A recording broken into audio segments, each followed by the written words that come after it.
a Russian flight to Hong Kong is in serious trouble. The other way! The other way! To the left, now to the right. Gravity has become a deadly force as the crew fight to keep the plane from falling to Earth from 10,000 meters. Get out! Get out! Back! The cause of all the chaos? A 15-year-old is at the controls. His left, the ground is right there! 3,000? Here. We're not getting any oxygen. We have a terrain alarm. Aero crew 603. We are in an emergency.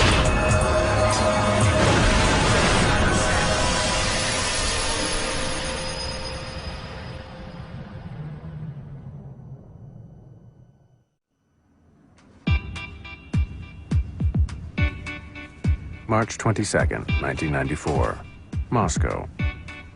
15-year-old Eldar Kudrinsky is going abroad for the first time. He needs every gadget he has. Eldar, Uncle Volodya is waiting. I'm ready, I'm ready. Come on. But this is no ordinary kid. Eldar's father is Captain Yaroslav Kudrinsky, an international airline pilot. In Russia, that means membership to a privileged group and access to luxuries most of the country can only dream of. Okay. Captain is here. Now we can take off. Hello, Uncle Volodya. Hello. Aeroflot allows pilots' families to travel once a year at a discount. So Captain Kudrinsky is taking his children on a 4-day holiday to Hong Kong. Mom, it won't all fit. Anybody would think we're going for a year. Where is your daughter? Listen to the music in a car. By the time they're our age, these kids are going to be deaf. What? Deaf. Pardon? Captain Vladimir Makarov, Volodya to his friends, is an Aeroflot pilot too. He's also going to Hong Kong on holiday and will be keeping an eye on the kids during the flight. Mrs. Kudrinsky is only going as far as the airport to see them off. Oh, Eldar. Oh. Yana, promise you'll call as soon as you get there. We'll call as soon as we can, okay? Come on, come on, come on.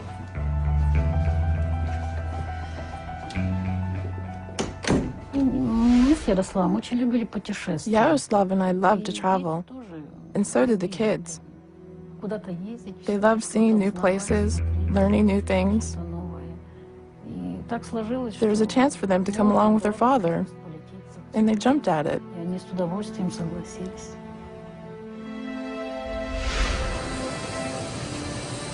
Eldar and Yana aren't the only ones boarding Flight 593. Most of the 63 passengers are businessmen from Hong Kong and Taiwan who are looking for opportunities in the new Russia. Others, like Adrian DeVille, have come from London, flying Aeroflot because it offers a cheap connection to Asia. He's the manager of a camera shop in northern England and has a passion for airplanes. In fact, he's going on a 2-week holiday to Hong Kong to photograph the new airport they've just built. He'd go as far as he could. If he thought there was a good airport somewhere in the world, he'd try his best to get to that airport just to go and make some nice photographs. And the trip to Hong Kong grew from that because he wanted to see this brand new airport, which was a feat of engineering at the time. Mark Newport is a British sports promoter who lives in Hong Kong.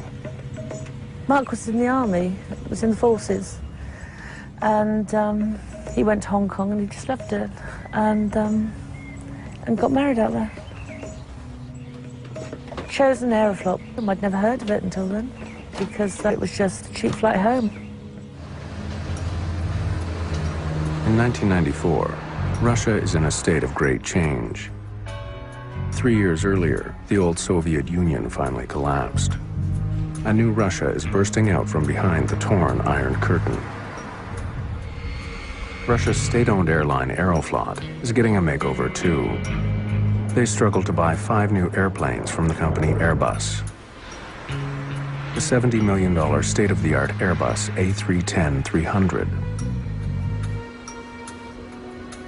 Aeroflot hopes it will improve the company's checkered safety reputation. Aeroflot has created a new prestigious division around the Airbus fleet, Russian Airlines. To fly Russia's premier airline, Aeroflot handpicks an elite corps of first-class pilots. Each of them have thousands of hours of flying time, impeccable safety records, and are fluent in English. They're given special training by the manufacturers of the aircraft, Airbus.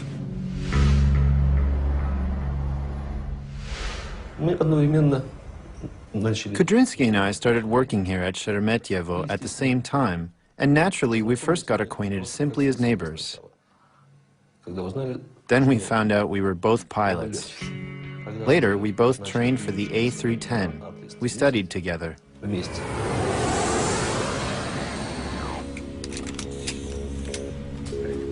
Yana and Eldar are finally on board the new plane they've heard so much about from their father.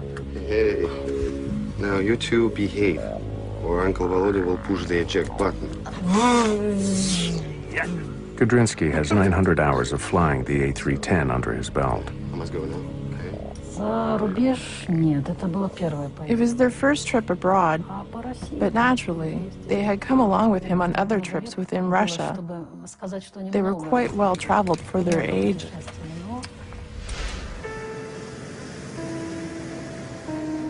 First Captain Danilov will command the flight through the busy flight corridors out of Moscow. Relief Captain Kudrinsky will then take over. When he does, First Officer Piskarev becomes his co-pilot. All three are first-class pilots. On this new A310, the flight deck is fully computerized. Like other state-of-the-art aircraft, it is equipped with a sophisticated autopilot that can fly the plane for long stretches of the flight. Flight 593 takes off at 4:39 p.m. local time. Soon it will join the Trans-Siberian Airway flying east towards Mongolia and China. It's a smooth flight. Only 4 hours into the 10-hour trip, they've just passed over Novosibirsk in Siberia, almost halfway. But Eldar and Yana are too excited to sleep.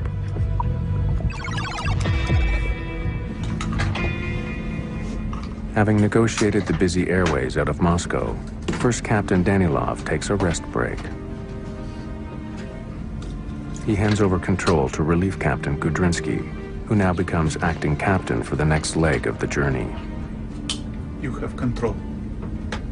I have control.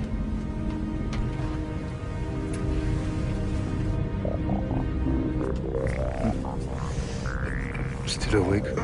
Yes, why? Shall we surprise your father? The cockpit? Hmm? Oh, yeah. Would you like that? Aeroflot's most technically advanced aircraft is now cruising on autopilot at 10,000 meters. It's a calm, windless night, but the peace will not last. The pilots and crew will soon be fighting to save the lives of everyone on board. One of Aeroflot's new Airbuses is on a direct flight from Moscow to Hong Kong. I think it's gonna be nice. Captain Kudrinsky is taking his children on their first trip abroad. They're about to pay him a surprise visit. We have some very important visitors. Shall I bring them in? Okay.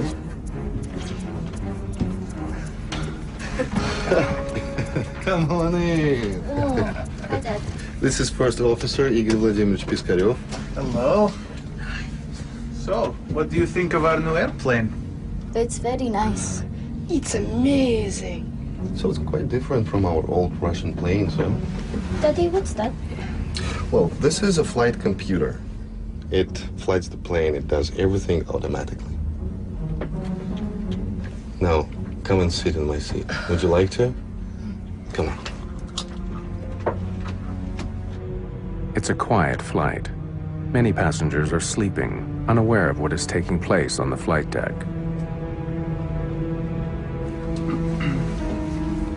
Daddy, can I turn these? Yeah. Now, Yana, would you like to pilot the plane? No. Put your hands on the control column. Come on, go on. But, you know, don't touch any buttons, okay? Especially this red one, autopilot switch. You don't touch it, all right? Okay. Kudrinsky turns the heading select knob.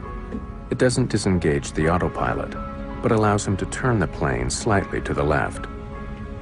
It makes his daughter think she's flying the aircraft. The artificial horizon shows the plane is banking slowly left. This instrument is vital when you can't see the ground, as it shows the pilot how level the airplane is to the horizon. Oh, it was you. You turned the plane. Kudrinsky now puts the aircraft back on its preset course, while First Officer Piskarev radios local air traffic control with their position.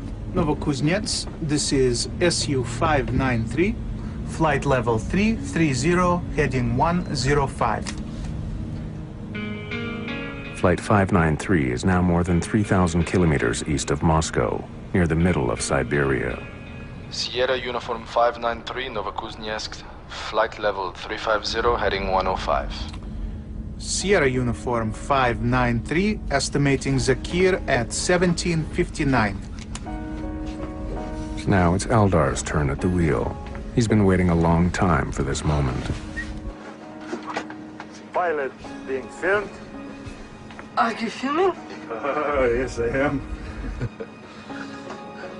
Can I turn this? Yeah, but if you turn it to the left, where will the plane go? Left. Right. Look out to the left, watching for the ground when we're turning. Eldar finds the control column quite stiff. It seemed to move easily when his sister was doing it. So he tries harder. But he can't make the plane turn because the autopilot is keeping it on course.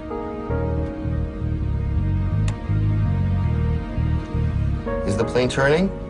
Suddenly, the column turns easily. Great. Is the plane turning to the left? Yes, yes, it is. Set the horizon to normal for him. Once again, his father switches the heading select knob back to its original setting, ending the turn and Eldar's illusion of flying the plane. Captain Kudrinsky then selects navigation mode. It tells the autopilot to put the plane back on course to Hong Kong. Dad? But Eldar is still holding the wheel to the left. It's become stiff again. Can I go back to my seat? What for? You'll only go to sleep and don't run in the first class. They will fire us. Eldar now turns his control column slightly to the right, enjoying his time at the controls. Well, I am going shopping on Temple Street. It's a famous market that only open at 9.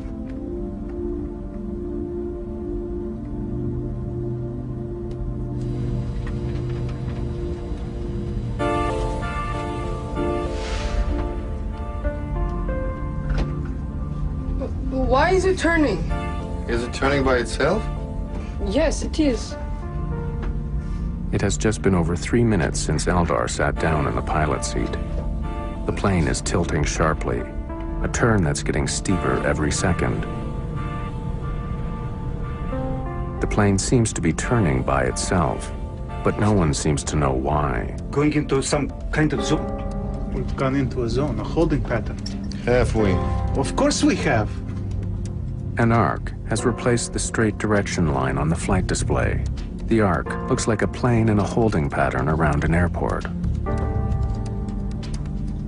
As they study the screen, the plane continues to turn. It's now tilted at 45 degrees, which is steeper than what it was built for. Suddenly, the command bars disappear from the primary flight display. The crew no longer have any information about course or heading. The plane is flying 650 kilometers an hour and banking hard. Like a quick turn in a sports car, the dramatic movement of the airplane begins to push everyone into their seats.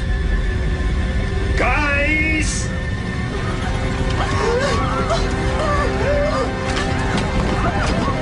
The A310's autopilot works to keep the plane aloft. Suddenly, the nose pitches up. The increased G-force makes it difficult for Piskarev to reach the controls. With one hand, he does his best, but nothing happens.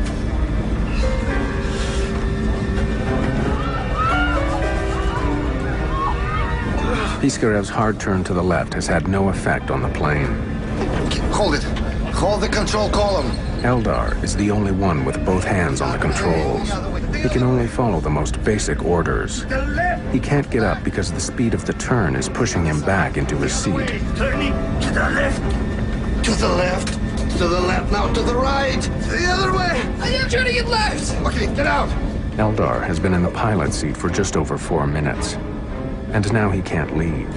His body feels twice its normal weight. Get out! Get out! Kudrinsky can do nothing but struggle against the crippling G-forces. The airplane is plunging towards Siberia, and there's nothing anyone can do. Crawl out to the back. Get out! Get out! Get out! Russian Airlines Flight 593 to Hong Kong is in serious trouble. There's the ground!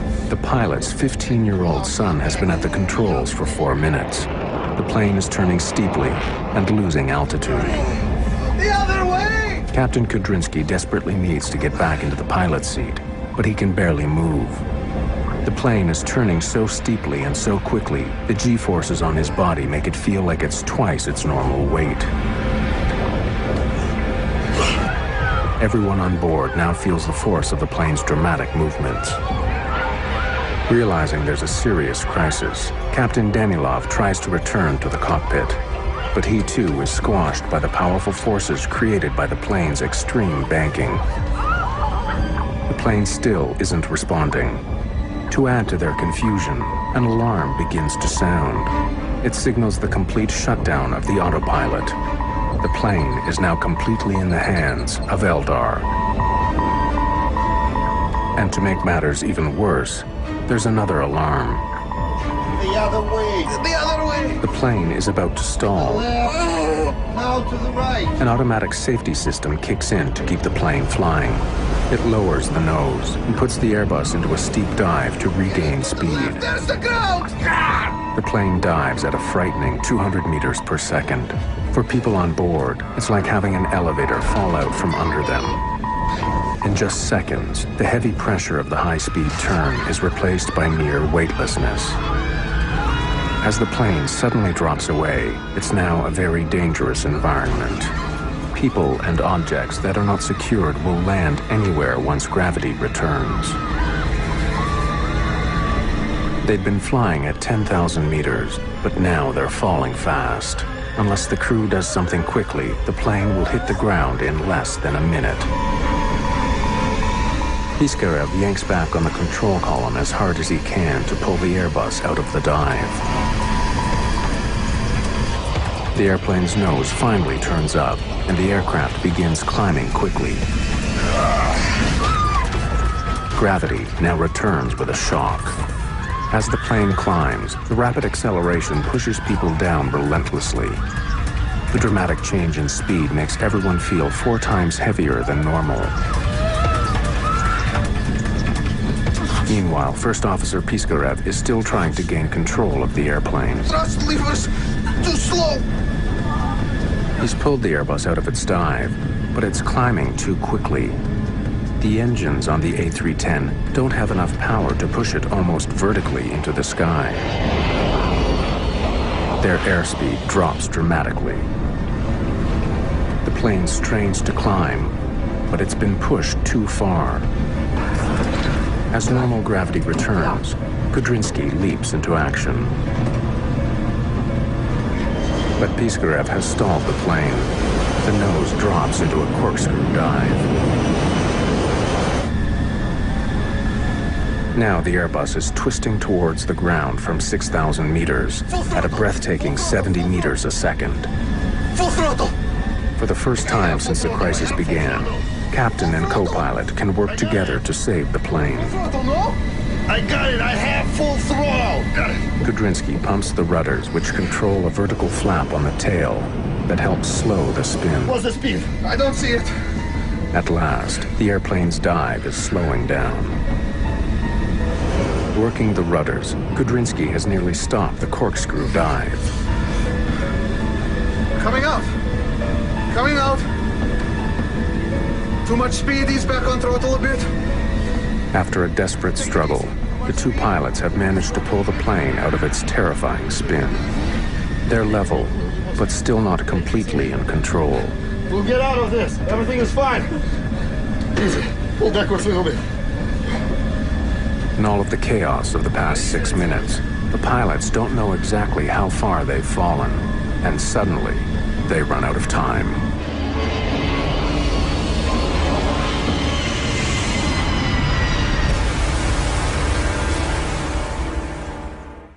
Sierra Uniform 593, this is Novokuznetsk area control. Please come in. Air traffic controllers in Russia have lost contact with a passenger jet bound for Hong Kong. Their worst fears are soon confirmed. Area control, please come in.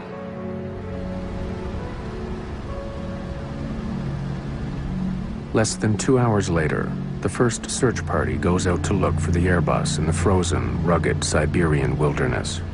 They finally locate the remains of Flight 593 on a wooded hillside about 100 kilometers east of Novokuznetsk.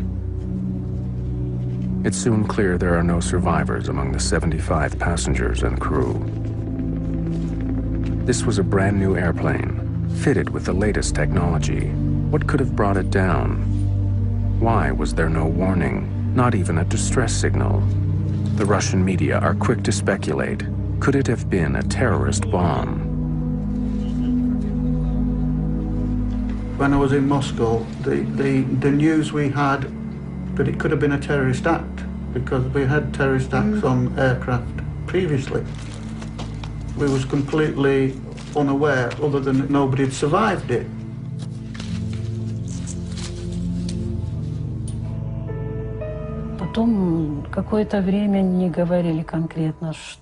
For some time, they wouldn't tell me anything specific.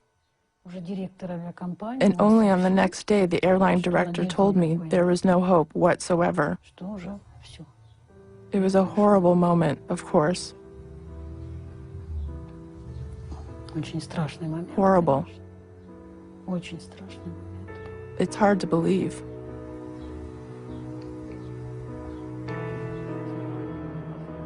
Aeroflot flies the families of the deceased out to Moscow.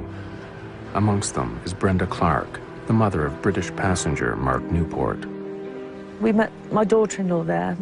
They've told us, you know, it's cordoned off, we can't go down there. And she said, you can go down there, Bren, because the Chinese are down there. They have to do rituals and things, you know. And so she said they're down there. That's when I knew they'd lied to me and said that it's cordoned off. And that's when I told them, I want to go down, and if you don't take me down, then I thumb a lift. The authorities take them to where the accident happened. Relatives of Chinese victims drop pieces of paper with messages written on them. Others throw flowers. Yeah, that was really moving. We had the flowers, they had the little, they wrote messages on, I think, on these pieces of paper, and they threw them out. It's lovely. Yeah. The families are taken to a morgue near the crash site, where the recovered bodies are being held. Many are too badly mutilated to be identified. They ask the families to look at recovered bits of clothing to help identify the bodies. Brenda Clark finds her son's family photographs. It sends a chill through her. For the first time, she knows for certain he was on the flight.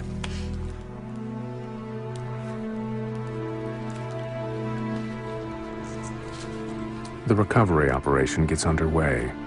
The Russian government mobilizes 238 soldiers, police, investigators, and rescuers. Everyone in the aviation world wants to know how a brand new, state-of-the-art Airbus could fall out of the sky without any warning.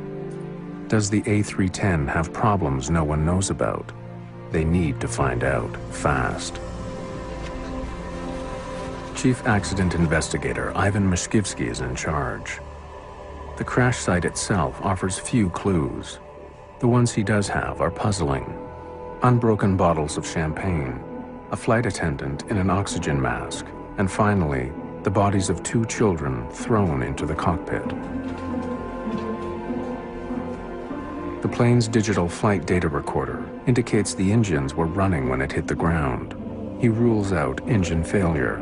Mashkivsky needs the expertise of a man who knows the A310 well.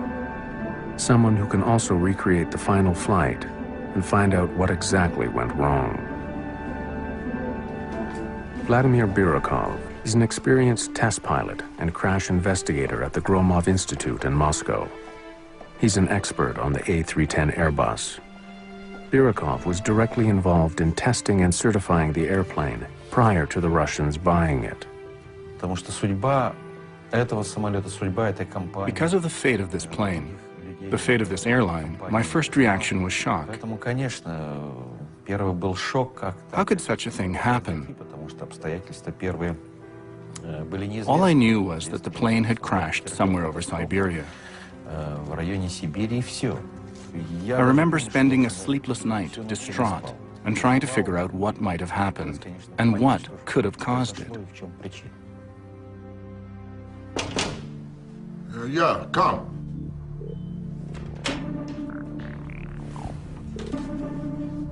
I think you should come and listen to this. Each investigation begins with a complete analysis of the plane's cockpit voice recorder. This time, it reveals something disturbing. Now, come and sit in my seat. Would you like to? Come on. Daddy, can I turn these? Yeah. Kudrinsky was in the pilot seat, wasn't he? According to the diagram.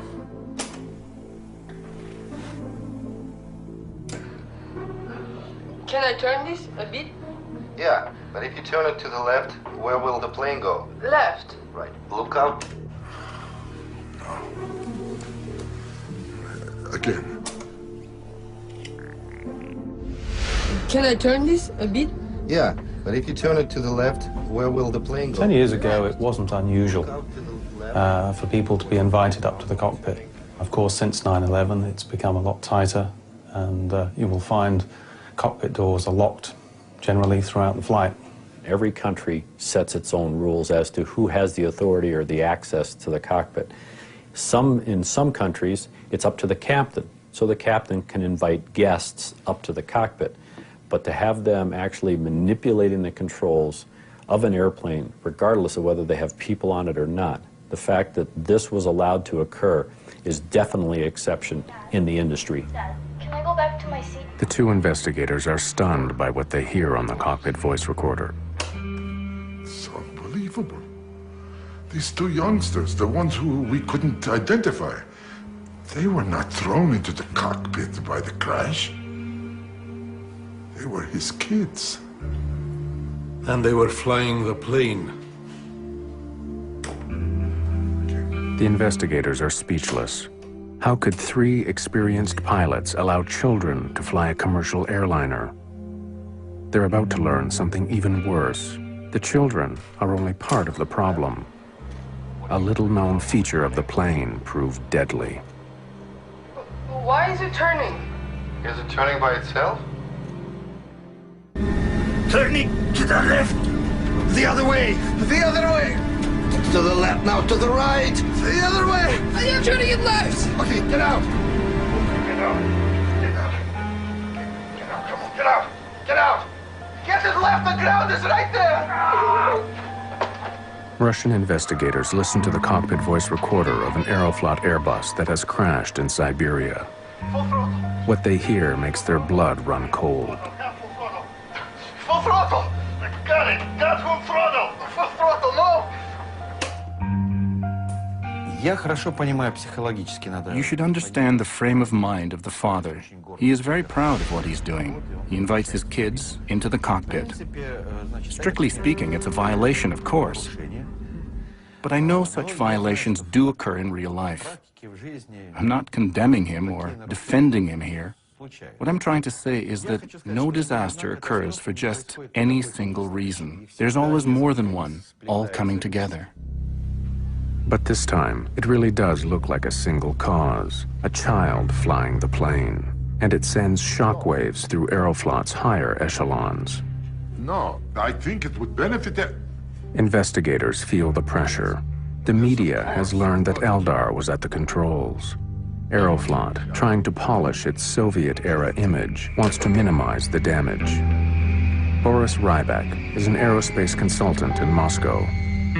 Aeroflot managers and executives indeed try to conceal results and try to downplay importance of this accident because it was very embarrassing. Managers at Aeroflot aren't the only ones following the investigation. Airbus, the company who made the plane, is also intensely interested. Ivan Efremovich, what's wrong? Nothing. If the accident was caused by Eldar, it will vindicate Airbus. At the same time, grieving families are also clamoring for answers. Are you sure? For Mishkivsky and his team, it is a delicate balance. There is always more than one reason for a plane to crash, and we must find it. I'll do my best. His reputation, the reputation of Airbus, as well as Aeroflot, all now depends on finding this other cause. This was an international flight. It was a Western-built aircraft, and it was inevitable that the investigation that would be conducted by the authorities and the inquiries that would be conducted by claimant lawyers would expose information. At the same time, manufacturer of the aircraft, Airbus industry, was very keen to get as much realistic explanation of what happened because the reputation of this aircraft was at stake. What I objected to was the way we was treated by Aeroflot after the accident. They wouldn't tell us anything what was going on. They denied everything. I wanted to know why my son died. I wanted to know why these men had been allowed to do such a thing. But all we got from Aeroflot was blank, blank, blank. Every time we tried to find something out, they just didn't want to know. Families aren't the only ones desperate for answers. Vladimir Birukov continues trying to learn all he can about why the Airbus fell out of the sky. By analyzing information from the flight data recorder, he can trace and repeat every command given to the aircraft during the flight. We were trying to get as close to the truth as possible, to find the cause, because that was the precedent. The first foreign-produced plane to crash while flying for a Russian airline. The investigation confirms the autopilot was on when the plane got into trouble. Even with the children in the cockpit, the plane should have flown on course. What went so terribly wrong? So, any new developments? We can discount Kudrinsky's daughter. She sat in the chair, but she didn't fly the plane. At 17:14:07 and 6 seconds, Captain Kudrinsky tells her not to touch the autopilot switch. Her father gave the autopilot the command to turn, while Yana just rested her hands lightly on the controls. It was you. You turned the plane. But when Eldar took the controls, Birukov discovers that something dramatically different happened. No one could possibly have guessed, not even the three pilots in the cockpit. Birukov may have found the key to the puzzle. The plane's flight data recorder shows that 2.5 minutes before the crash, while Eldar was at the controls, the autopilot partially disconnects. This is the start of all of the plane's troubles. But how did that happen? The autopilot is a sophisticated computer which manages an airplane's speed, altitude, and heading. Altitude and heading are controlled by three key functions: the rudder, which controls sideways movement, the elevators, which control vertical movement, and the ailerons, which are for turning. On Flight 593, the autopilot had disconnected itself from the ailerons. And the autopilots that were used in transport airplanes years ago were an on-off. In today's sophisticated flight management systems, you can literally take fragments of the autopilot and disengage them, but not necessarily turn the switch off and turn it all off, unless you want to. The question that really worries accident investigator Birukov is how did the autopilot become partially disconnected? There's no mention of it in the cockpit voice recordings. If this is a fault with the aircraft, it could prove fatal for future flights. The only way to know for certain is to reconstruct the accident on a flight simulator at Airbus Industries headquarters in Toulouse, France.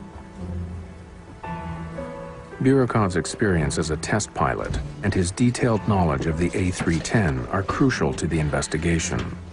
Using information from the flight data recorder, Burykov reconstructs the events, beginning at the moment Captain Kudrinsky allows his son to sit at the controls.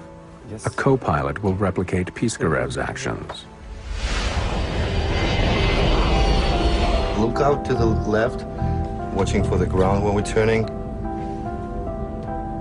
Unlike his sister, Eldar turns the wheel before his father can tell the autopilot to turn the plane. The controls are stiff because he is fighting the autopilot. In the simulator, Burykov replicates Eldar's every movement.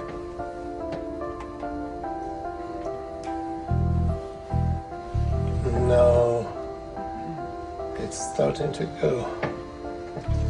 Going. Going. There. Hold it long enough and it disconnects. How long? 30 seconds. And it disconnects smoothly. No warning. No. No one in the cockpit knows it, but this is a critical moment. Eldar's resistance actually turns part of the autopilot off. It takes just half a minute, but from here on, Eldar is controlling the ailerons. Eldar is actually steering the plane. Why is it turning? Is it turning by itself? Yes, it is. What seemed like an open and shut case is suddenly much more complex. To the left! The 15-year-old flying the plane isn't the only reason they crashed. The discovery highlights a dangerous flaw in how pilots are trained on the A310. I got it! I have full throttle! Accident investigator Vladimir Burykov has finally discovered the terrifying sequence of events that made Aeroflot's Flight 593 fall to Earth. Captain Kudrinsky's 15-year-old son had turned the plane's steering wheel against the programmed flight settings. This disconnected the autopilot without warning from the ailerons, the flaps which turn the plane. Hold it long enough and it disconnects. How long? The aircraft then began an uncontrolled turn to the right, which got steeper and steeper. But why didn't anyone realize the autopilot had disconnected? Another peculiarity of the plane is that it has no alarm signaling the disengaging of the autopilot in the lift channel. While our Russian planes have an alarm sounding in such an event. So I think that the captain allowed the boy to do it, irregular as it was, believing that even if the autopilot got disengaged, the crew would be alerted to the fact.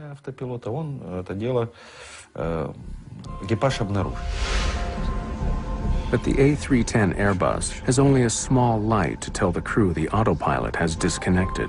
There's no alarm, and the Russian crew were obviously unaware of it. But there's also another reason why no one realized what was happening. The autopilot still appeared to be working normally because it was controlling the plane's other functions. Although the plane is now banking, the situation isn't yet critical. At this point, if the crew take the proper action, they can still stabilize the plane. Eldar is the first to notice that the artificial horizon is at an angle. Why is it turning? Is it turning by itself? Yes, it is. The three pilots don't understand this at all. After all, Kudrinsky returned the flight to its autopilot heading. Makarov is the first to offer a possible explanation. Going into some kind of zone? We've gone into a zone, a holding pattern. Have we? Of course we have. Increasing 1 degree per second. 27 degrees. Now we should be entering into the zone. What's that? A strange arc now appears on the navigation panel. It looks like the course a plane would take circling an airport, waiting to land. There appeared an arc very much resembling the arc that appears on the display when a plane enters a waiting zone. There are waiting zones around airports. When too many planes accumulate, they enter such a zone and circle around while they wait. But there could be no such zone at that point on the route. And yet we hear in the voice recording, "Hey, we're entering a zone." This false holding zone distracts the crew for 9 seconds. In that time, the plane crosses a critical threshold. The Airbus is now banking at 45 degrees, far beyond its design limits. It cannot turn this steeply and maintain height. It's now losing altitude fast. Guys. But the Airbus autopilot is no longer controlling the ailerons. Its other functions try to compensate by pulling the plane's nose up and accelerating to regain altitude. The drastic move pushes everyone back into their seats. It's on the verge of stalling. It starts to shake like a leaf. Hold it! Just hold it! Part of the flight control panel now goes dark. It's a warning sign that the plane has gone beyond its design limits. From here on, the Airbus is out of control. To a zone, a holding By recreating the fatal flight, Burikov has worked out how a lapse in judgment and concentration has resulted in a catastrophic crisis. But could the crew have saved the plane and its passengers? The pilots of Flight 593 tried to bring the plane out of its fatal dive by pulling up on the nose. But they go too far. The plane climbs steeply and stalls. We're losing altitude. Now we've started to spin, so what do we do?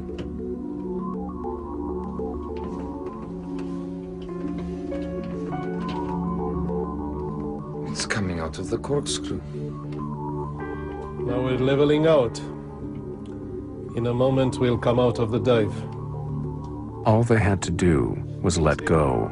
The plane has an inbuilt survival mechanism which won't allow it to stall, even at a very low speed. But the pilot has to know that. The team's perseverance for an open and honest investigation did show that there was more than one simple cause behind the accident.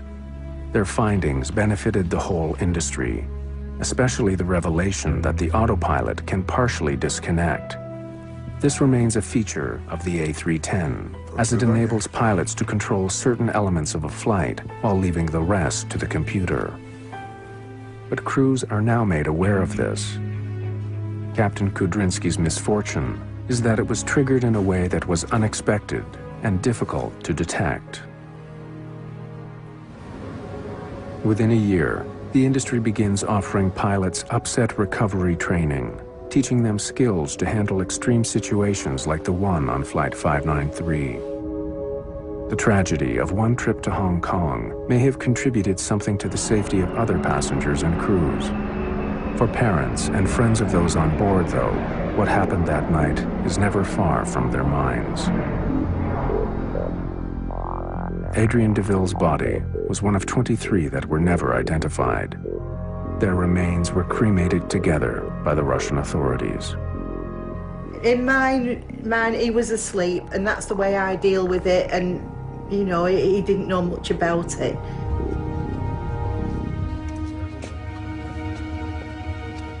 The crew of the Airbus are buried in Matinsko Cemetery in Moscow, in a hero's grave, next to the firefighters who died at the Chernobyl nuclear plant. Yana and Eldar lie next to their father. Я представляю, может, не до конца, конечно, но я могу себе представить. I can imagine the horror they experienced in their last moments. He knew there were not only all those people depending on him, but also his own kids.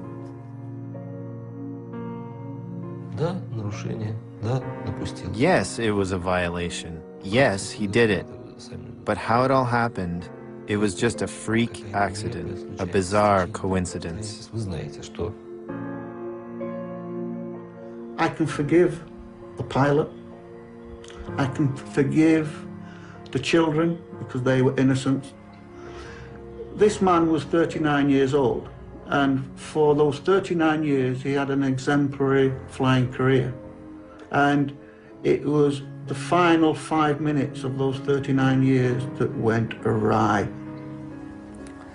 Yeah, children shouldn't have been allowed in the cockpit, I don't believe, but me saying that now won't bring Mark back, will it? But it might stop things happening in the future.